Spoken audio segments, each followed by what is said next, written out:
Hello, this is Lori Beard with Lori Live. I am happy to be here this morning, middle of the week or beginning of the week, with an amazing, outstanding gentleman that I just met. And this is the wonderful aspect of life these days. Now there's no limits as to who can you meet, who can you have access to. And this I have today Justin Atherton. Yes, ma'am. Thank you so much for having me, Lori. Welcome. It's an honor. It's so great to have you here. And the reason I invited you here, and I'm so excited for you to speak to my audience or any audience. So if you like this, share, is because of what you do. And I have a little description. Hi, Neil. Hi, Nielsen. I think you're going to like, Nielsen, what Justin's going to talk about, because he's going to talk about. Oh, thank you, Nielsen. One of your favorite ladies. This is so sweet. Thank you so much. But the reason I have Justin here today is because he has a mission and a vision to empower men as far as emotions. Men are tough. Men are not supposed to show emotions. And I was telling him how important this is for me, because I have a husband, I have brothers, and I have 6 boys of my own, and a son-in-law now, etc. And this is, Nielsen says she loves your voice already, Justin. So,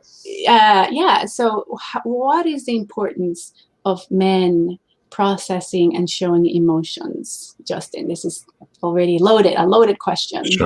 Sure. Yeah, and like you and I talked about, it's part of the 3 key areas to what I talk about as peak performance. It's mental toughness, your health awareness, and then your emotional fortitude. Now, really, when I start talking to men about emotions and emotional fortitude, they start freaking out a little bit, because we grow up with the idea of like, hey, men, we're not supposed to have emotions. We're supposed to keep everything in check. We're not supposed to show that. And, speaking for myself, when I was growing up as a young man, I always felt that I had ultimate control over my emotions. And I didn't realize how wrong I was. Like, I literally would get upset at myself if I was sad, if I was angry, and I didn't know this. I didn't know the science behind it. There was so much science behind emotions, and in learning that and understanding how important that is to your emotional health, your mental health, even like your physical health when processing these emotions out. It really is a huge element of the training that I give to my clients on how to quickly process your emotions, so you're not dragging that emotional baggage with you day to day, interaction to interaction. And it's why. What is it that they get after working with you? What is the breakthroughs? What are the takeaways and the aha moments? How does it change their lives? Sure. The best example I can give is, I was working with a client, and he came to me working towards being a better leader, interactions with his employees, like how to be a better, supervisor and business owner. And we were working very hard on the emotional matrix and understanding the emotions that come up during different, interactions that he was having at work with employees. And we were going hard into how to process those out and how to not make it mean something.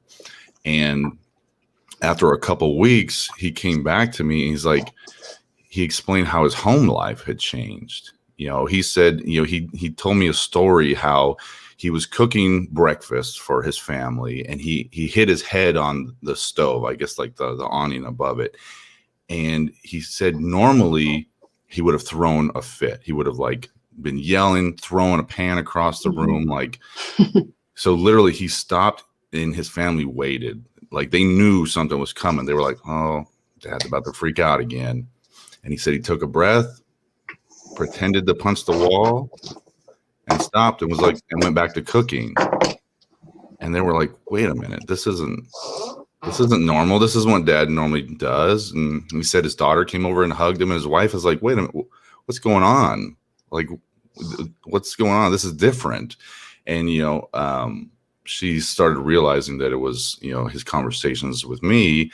And then what became funny is she started asking him, "Hey, are you talking to Justin this week? What's your next call with Yeah, when's your Justin? next call with him? Because like you need to keep this up because I'm liking what I'm seeing."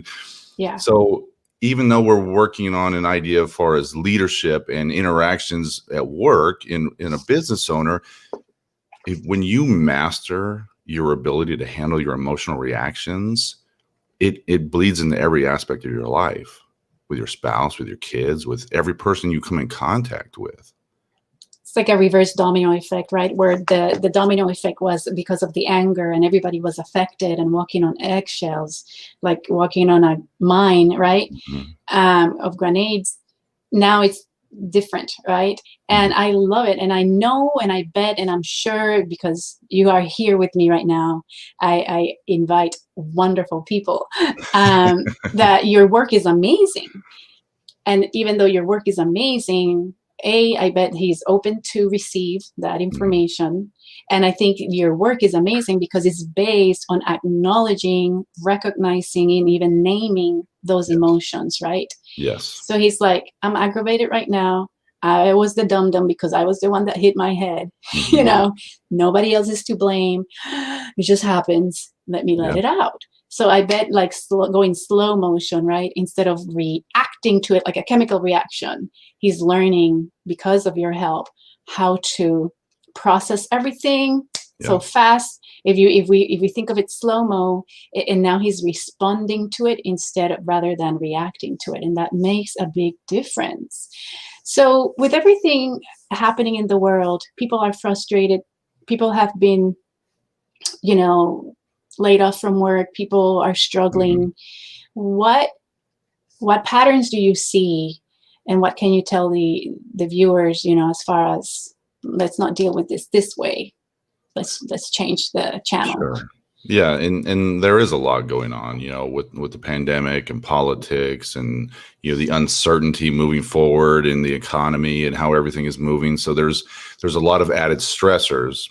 And from what I've seen, and I think everyone can attest to this, when we're stressed out, when we're tired, we have less control over our emotional reactions. Because there is a gap there, in your neural pathways, that you can react and stop yourself from reacting. But when all these extra stressors are put on us, it amplifies the emotions.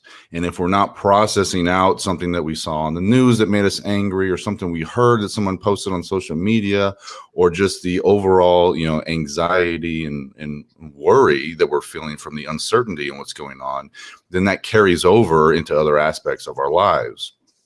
Throw in the fact that, gyms were closed down and people weren't able to, get to work out the way they were used to. Then they didn't have the self-motivation in order to say, hey, I'm just going to go work out in my living room. And so it was a domino effect, like you talked about. The stress leads to, okay, well, maybe I don't work out. And then like the lack of your health, it leads to, a lack of motivation and wanting to do it. And then it just circles back around into the emotions.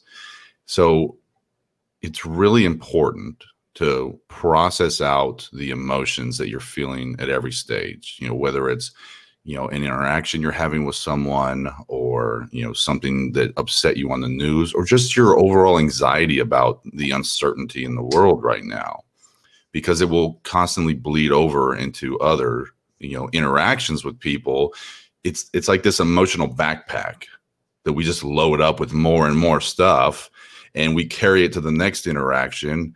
And guess what? If we, take out, our emotional pain on that person, then we have a negative reaction. Okay, then I take that and I shove that in my backpack too, and I carry that till the next day. So these emotions stack. If you do not process them out appropriately, they stack on top of each other, and then it becomes overwhelming to the point to where you're like, I can't even sit down and get rid of this stuff. And so it hinders the other aspects of your life, whether it's your motivation or it's your, health in general. I really work with metaphors, Justin, and I agree with you because if you're watching this, whether it's replayed or live, if you've gone through the hiking to the mountaintop script with me through hypnosis, say something in the comments, because in that script, like Justin said, you're carrying this backpack that will help you get to the top of the mountain until you realize it has a lot of stuff there that you don't need. And then we go through this process during the script that helps you take out the stuff that you don't need with the assistance of your inner wisdom. And that's, of course, under a trance state. But I love the metaphor, and it's definitely efficient. Like Justin works with conscious work and I work with subconscious work, but in subconscious terms, but it's so powerful. And just being aware of what is it that you feel. So we were talking about some emotions and how people are kind of limited to just saying yes, one or two or three ways of emotions. Can you talk about that? And the seven, you said something about the seven universal emotions. Yes. So that's based on Dr. Paul Ekman's work, and he talks about the 7 universal emotions that are expressed in the face. Now, what was created off of that is called the emotional matrix. It uses those 7 universal emotions and then also categorizes emotions under those into high, medium, and low intensity levels. So an example, if we're saying under the anger category, you could be irate, which would be a high intensity. Right. You could be mad, which would be a moderate intensity, or you could be bothered, which would be low intensity. All 3 of those fall under the umbrella category of anger. And so, it would be the same with happiness. You could be like, excited, you could be joyful, and you could be pleased. So those are all different intensity levels, right? Can you stop right there? I see more people coming into the live, and I want to encourage you. Again, this is Justin Atherton, and he used to work for law enforcement. He was part of SWAT. Tell me, please correct me if I'm saying all this right. Yeah, I'm a former SWAT team, former detective. Yes, ma'am. Amazing. So he is working now on a mission. He's on a mission to help men go through the process of emotions with 3 key areas that he works with: mental toughness, emotional fortitude, and health awareness. If you have questions for him, please, this is the moment now. If you have comments, and Nelson, thank you so much. She says, this is critical, an important topic. So good. And we're going through a crisis in our nation right now, where there's less dads present at home. Women are wanting to take power and take over the world, where it can harmoniously be a great team effort working together, women, men, the same power, just with different characteristics, different strains that can help each other. Sure. So, and he's talking now about the 7 universal emotions. And sorry I interrupted. I just saw more people coming in, and I wanted to invite people to ask questions, make comments, and it will be great if you do that, guys. So go ahead. You can continue talking about those 7 universal emotions. Yeah, I welcome all the questions. So, but yeah, if you guys have questions on the 7 universal emotions, it's based on Dr. Paul Ekman's work. He's a psychologist. He started in the 60s. And I don't think he's very active anymore. I know he's still alive. I've actually reached out to him to try to, get him on an interview, but he's past that point now. But the 7 universal emotions, I'll list them. So it's happiness, anger, fear, disgust, contempt, surprise, and am I missing one? Fear. I feel like I'm missing one there. But those are like the umbrella emotions. And those are the ones that universally, are expressed in your face. And those are the ones that, regardless of race, creed, culture, wherever you're at in the world, that's how we evolve to communicate with each other through our facial expressions and the emotions that we're feeling. But what the emotional matrix is taking that and expanding on it into identifying the different emotional words and helping you with your emotional vocabulary.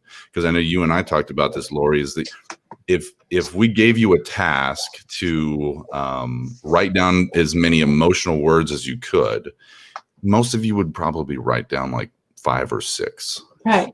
And I say you're giving people a lot of grace. I say people know less. People say excited, hungry, angry.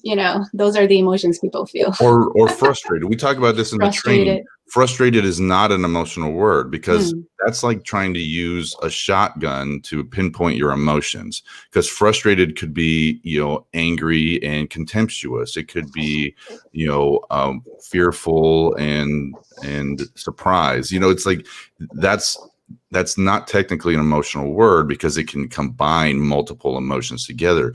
You want to get laser focused when you are identifying the exact emotions that you're feeling, so you can process them out. So those 7 universal emotions, they're not even accurate enough. If you're just using, Right. anger, fear, sadness, surprise, that just gives you in a general direction.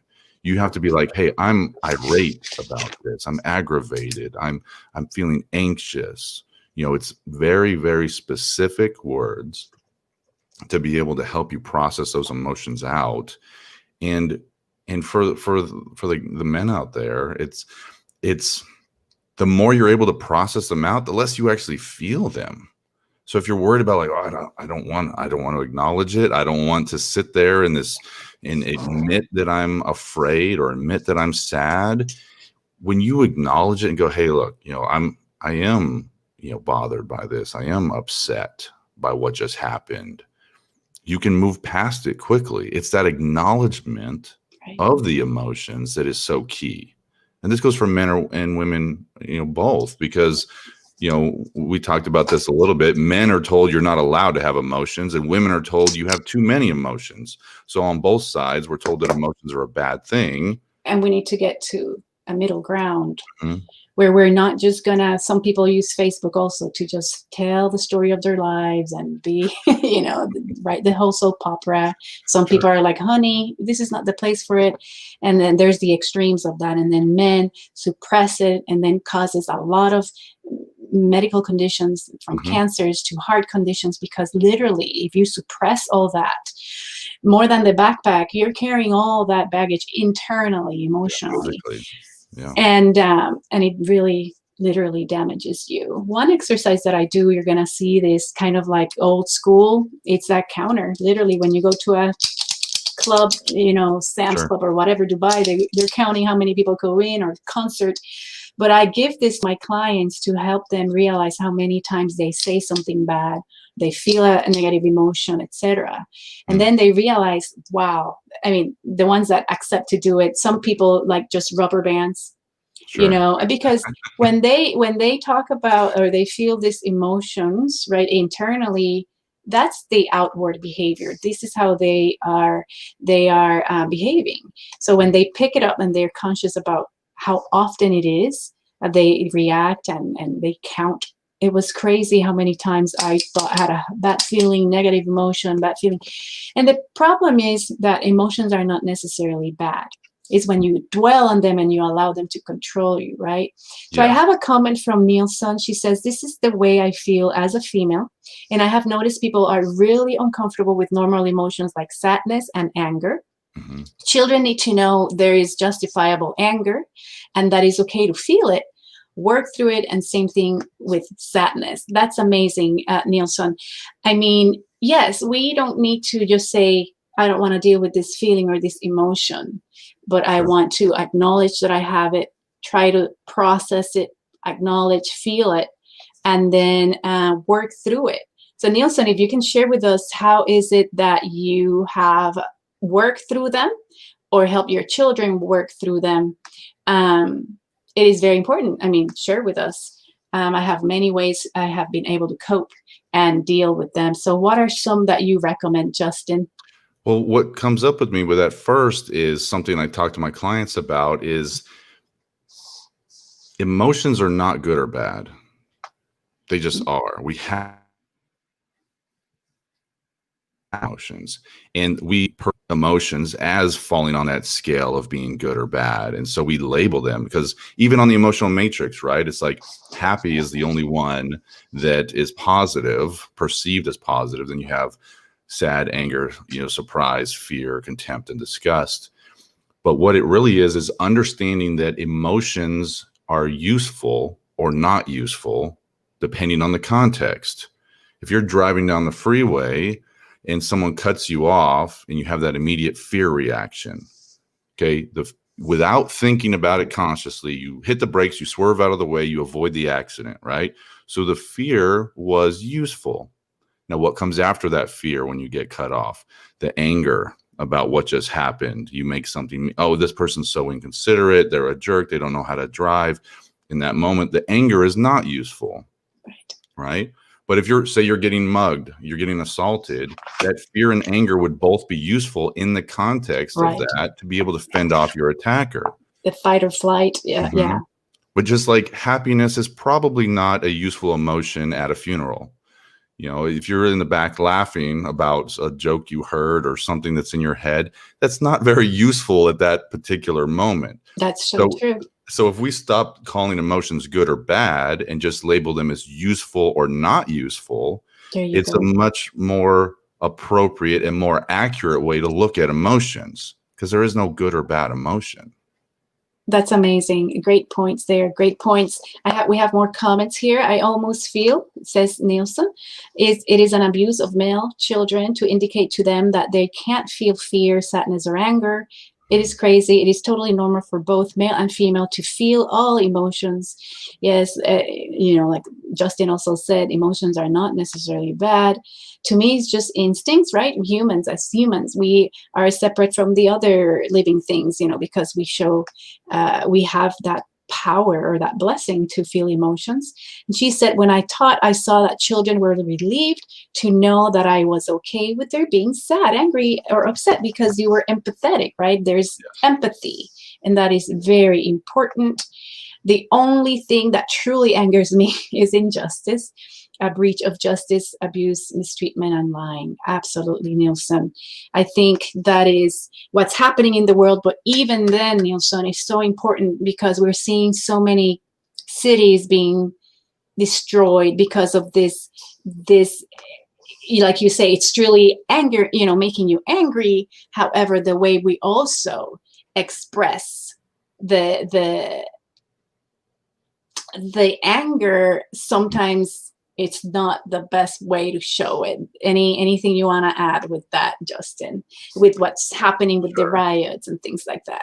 Yeah, it does seem that it's some type of misplaced pent up emotion, because it's not based solely on one event. So going back to that idea of that emotional backpack, it seems like a lot of people in the US right now are, lashing out based on, what they, what's triggering them emotionally. And it goes to the extreme, right, of feeling that someone should care about your feelings. So there's a clear difference between emotions and feelings. Emotions are an involuntary, reaction to our environment. Everyone feels them, and it's scientific. Emotions themselves only last from like a quarter of a second to 1/25th of a second, depending on the emotion. The feelings come when we start thinking about our emotions or thinking about the events that triggered the emotions. Like the example of getting cut off on the freeway. The fear was an initial involuntary reaction to your environment to protect you. The survival kind of like, they are survival. All of our emotions, we have, evolved, to have them as a survival mechanism. Like Nielsen said, like instinct, like almost instinct. Exactly. Yes. There's a lot of science behind that. But the feelings come when we start thinking about it. It's like, oh, I think this person was inconsiderate. I think this person cut me off on purpose. So I'm angry about his behavior. So the feelings kind of get off base with what's really happening. It's how you perceive things, how you think about things. And so there's a lot of people out there that are angry about maybe one event, or it could have stemmed from, how, they're pointing the blame at other people or the government or whoever they're pointing the blame at, right? And they're lashing out, and they are not processing their emotions correctly or efficiently. That's why I say, like, this pandemic has magnified people's character. If they haven't learned these skills, if they haven't, surrender, humbled themselves, this is magnifying who they really are, or who they haven't been able to become. I want to say thank you for being here. I know I said, we'll go live for 15 minutes, but no, the interaction has been great. Thank you, Nielsen. I think I've read all of your comments. Nielsen, thank you so much for being here and be so interactive. I have something I want to share in my comments. I love that you also said that you like to talk about vocabulary and the words we use and content analysis. Yes. Me too. So we're talking about feelings and all that and stressors and things like that. And I want to talk about the opposite. But wait a minute. I see a comment here that says getting cut off on the freeway, to me, it brings up unresolved anger related to that situation. There you go. Mm-hmm. And there is a lot of justifiable anger over one thing, an abuse of power for X that rears its head in traffic, for example. So yeah, so we have all this bottled up, and then one little thing triggers and it causes like an explosion. But let me show you this quote about calm. And I deal with hypnosis, and people sometimes say, hey, I just need what you have right now because I'm so stressed out. I need this time for me. I need this time to decompress and let it go. And I like to talk about the opposites of what's the negative, right? Mm-hmm. So calmness is singleness of purpose, absolute confidence, and conscious power. And I think that's what, Justin, with your work, you allow people to have that conscious power, right? Mm-hmm. And ready to be focused in an instant to meet any crisis. I love that. Right now with 8 children, with life the way it is, we've had many crises.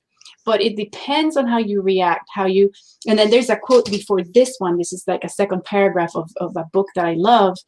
It talks about being self-centered. And it's not self-centered as far as selfish, it's self-centered, meaning like present and grounded. And tell me why you like that as much as I do. Like, why do you like that quote?